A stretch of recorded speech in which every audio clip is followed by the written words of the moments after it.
Hey there, Facebook. It is Vanessa here again, your speaker, trainer, and coach from Live, Love, Give. And today I'm bringing you a message, really an idea coming from a book that I'm reading right now, which is a Dr. John Demartini book.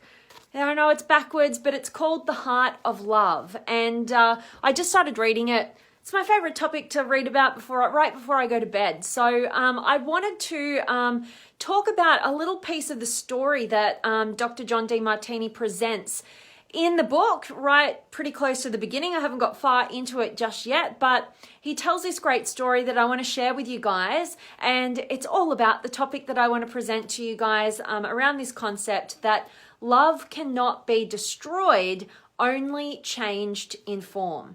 And the reason why I want to bring this message to you guys and think it's super important for us to think about is ultimately that, love is devoid of attachment, yet so many of us believe that love equals attachment. We have this attachment to somebody. We place our identity in this person.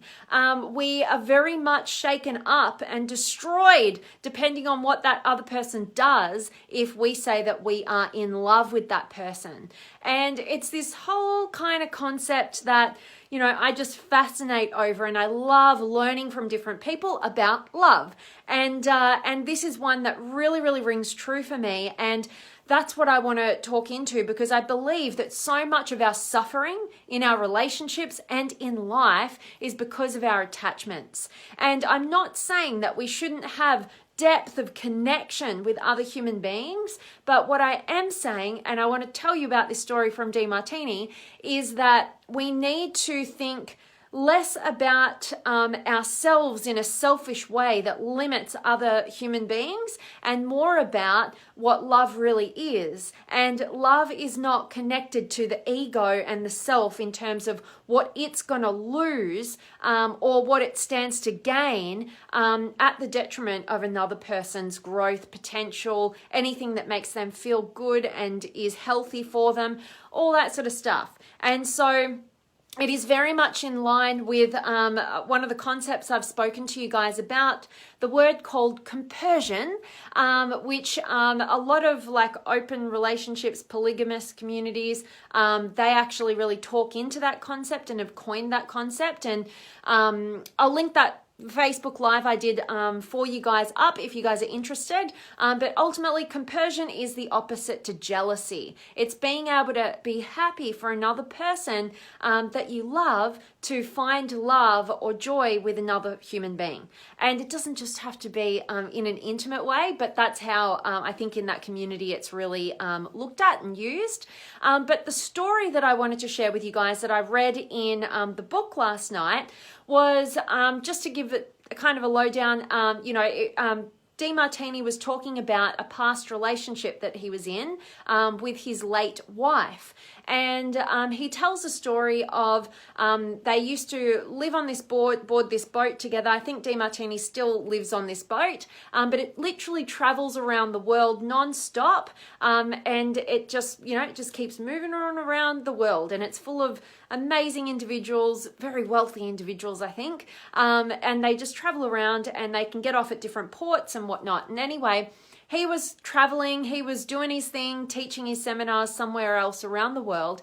And his wife at the time, his late wife, she got off at the port, I think somewhere in Italy, and she went into this shoe shop. She had a bit of a shoe fetish, and she went into this shoe shop, and this guy came in who came in and he bought multiple pairs of these shoes. And, apparently to his wife, this man was just the most gorgeous human being she'd ever laid eyes on.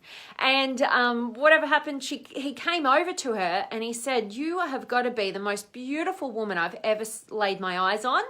And he said, "Tell me you're not married." And she said, "Oh, no, well, actually I am married." And he asked her if he could take her out for dinner or take her out for a drink or do whatever. And, of course she said, "Sorry, I can't do that. I don't want to do that." Or she actually did want to do that, but she just said, "No, I'm not going to do that. I'm married, but thank you. You've made my day," sort of thing. And anyway, she goes back to the boat. she jumps on the email, she talks to Demartini, she tells him, she's like, oh my God, this gorgeous man, and I think they would have been probably in their 40s or 50s, and he was like this 30-year-old man or something. And she said, oh, she told him what happened. And Demartini's response was just so powerful. And I'm going to butcher it, so I can't articulate it exactly. But if you want to hear the full gist of the story, I recommend you get that book.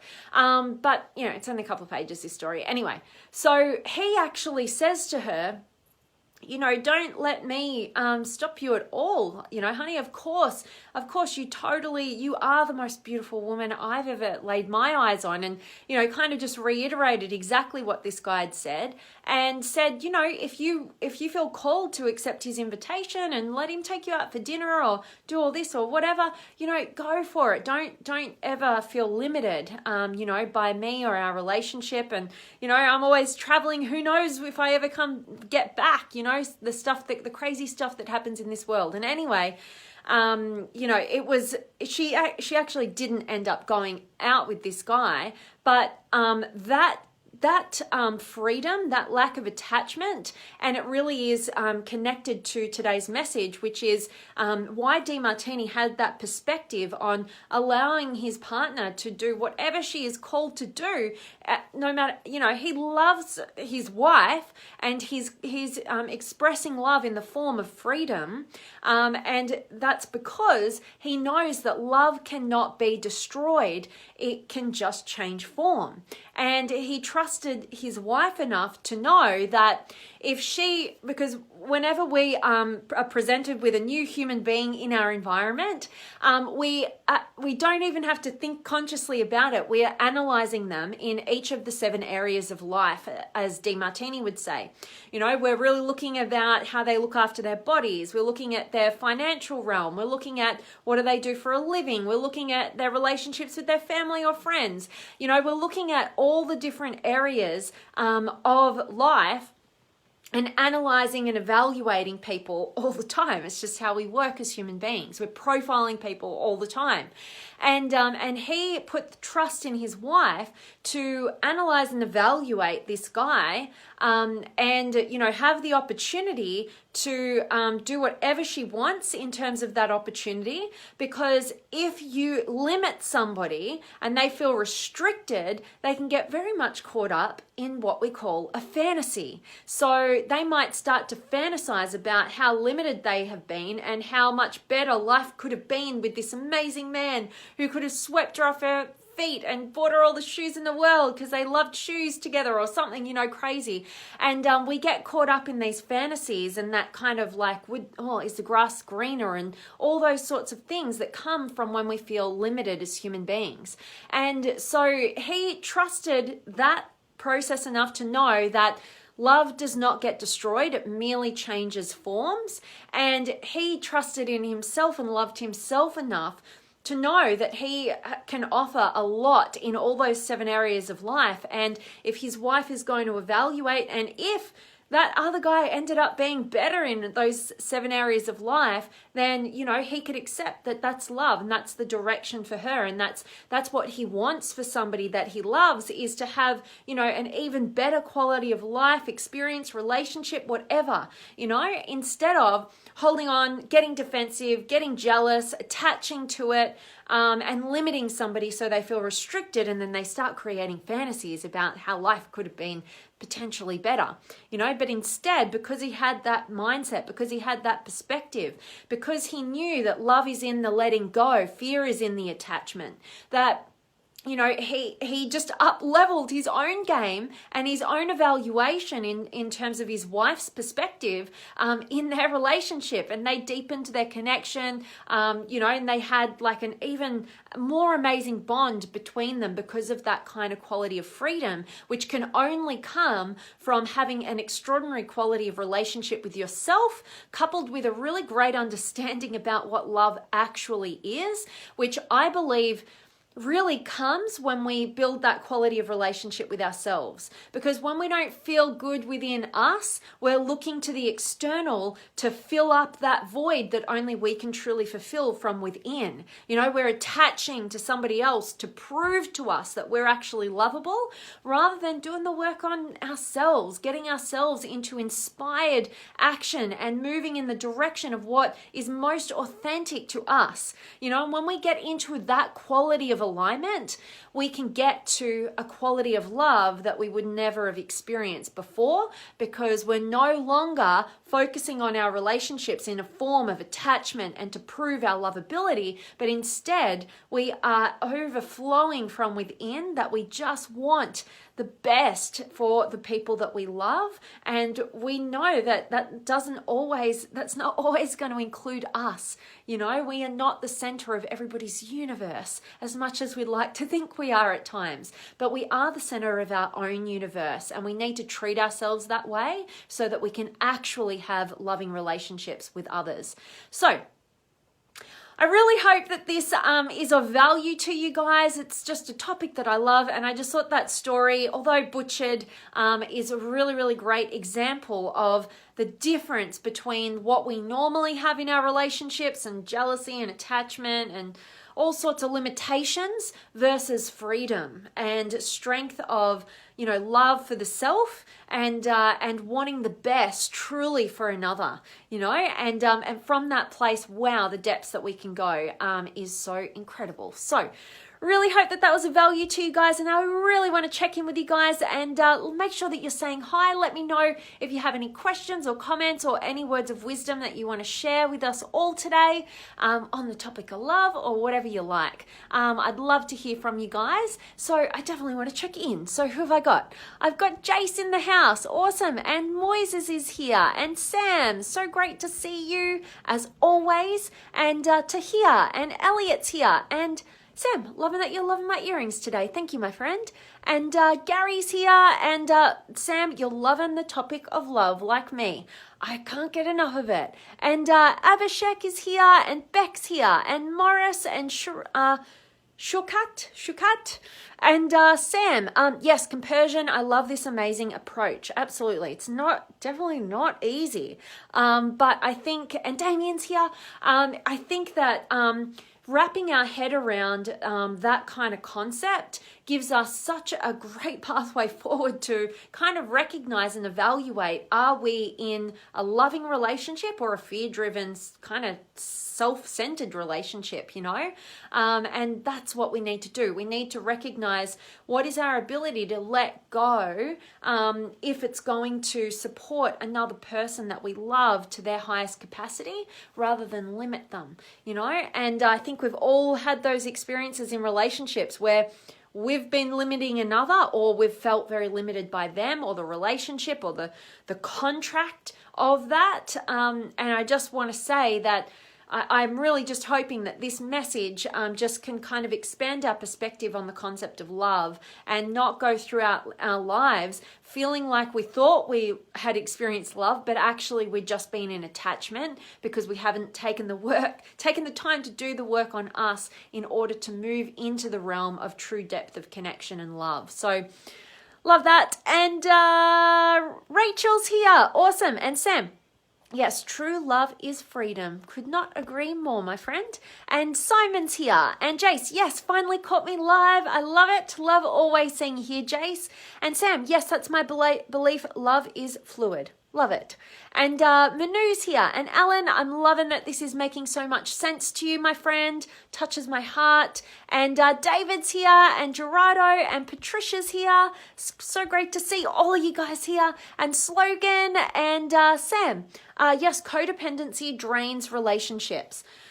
Absolutely. And, I'd love to think that we live in this completely perfect, courageous world where we never experience any form of codependency or unhealthiness in our relationships.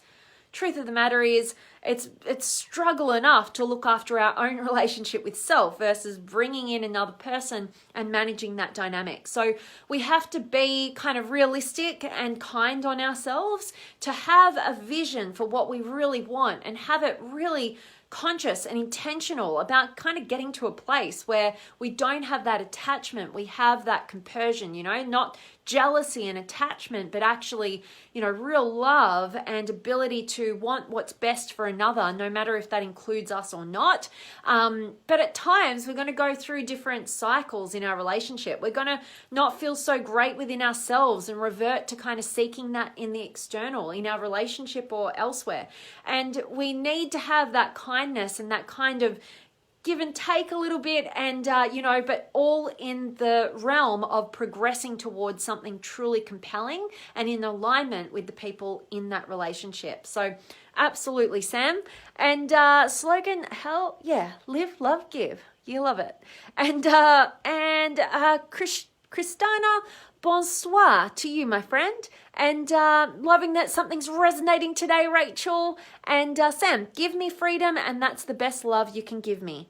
Absolutely. Love a bit of freedom action.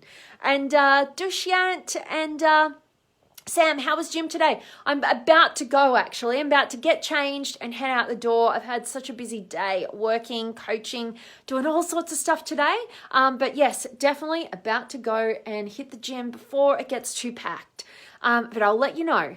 And Mary's here as well. And Vanessa, love having you here. This makes so much sense. You're so welcome, Vanessa. I'm so grateful that this is resonating with you. And Georgios, oops, probably butchered your name, but I love having you here, my friend.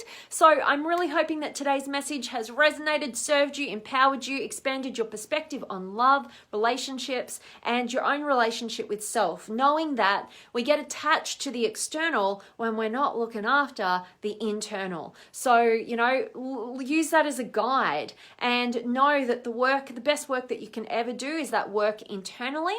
If you're ever triggered, you get jealous, you get into attachment, don't look at them, look at you. Look at you first and foremost always. And that is how you get out of victim mode and into empowerment, where you can actually make some shifts and changes. And last little comments here. Sam, I feel relationship topic is your inspired genius. Have you considered becoming a relationship expert and have dating agency? I love it, Sam. Well, actually, that's how I first started out coaching, is in relationships. And it's been a huge part of my work. You already know it's my favorite topic. But what I found when I was coaching with so many different couples around the topic of relationship is you just can't get away with it. If you don't have a good quality of relationship with yourself, it doesn't matter how many relationship strategies you get given, how many cool ways that you can deal with your partner or whatever. It doesn't matter if the health of the individual is not at a good enough quality. If you're not in alignment, and you're not inspired, you're not authentic and courageously moving in that direction, you just aren't going to be able to really utilize the tools of relationship. So that's why I kind of expanded what I do. And I work with the individual, I work with groups and teams, and also with couples and relationships. But anytime I coach with couples, I'm always starting at the individual level, because I've had too much experience just starting with the relationship and having to backpedal so much and go backwards so much. So that is why it's a big part of what I do, but I can't just leave it there. So I love that, Sam. Thanks so much for saying that. And I honor and appreciate you so much. Much love and gratitude to you always, Sam. And Vanessa, fill yourself first so you can give to others. Absolutely. Got to have the cup overflowing. And Eric is here as well. Hope you catch the recording and get a ton of value from today's message, Eric. And I really want to send you, as always, guys, all of my love, light, blessings, gratitude, energy, enthusiasm, everything extraordinary coming to you, to wherever you are in the world today. I hope it's seriously beautiful, extraordinary, amazing, and really empowered by today's message. And I cannot wait to see you, as always, tomorrow. Much love.